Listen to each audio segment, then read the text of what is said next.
তোকে লাগিয়ে ব্যথা পেয়ে গেলাম। দেখো না, বদ্দি ভাই আমাকে চোখে লাগিয়ে দিল। সাজলে তো একটু কষ্ট করতেই হবে, বদ্দিভাই বলছে দেখেনি, বুঝতে পারিনি বাবা।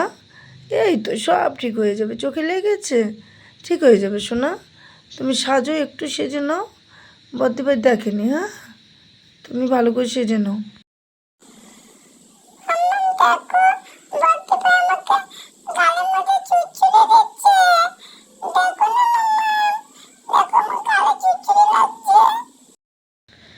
এই তো দেখো তো বাবা, কত সুন্দর হয়ে গেছে। দিদি সুড়সুড়ি দিচ্ছে না তো, তোমাকে সাজিয়ে দিচ্ছে সুন্দর করে, তাই না? তোমার দেখো অনেক সুন্দর হয়েছে গালের সাজটা। এ বাবা, খুব সুন্দর হয়েছে, একদম খুব সুন্দর। তুমি জিজ্ঞেস করো তোমার বন্ধুদের, সবাই বলবে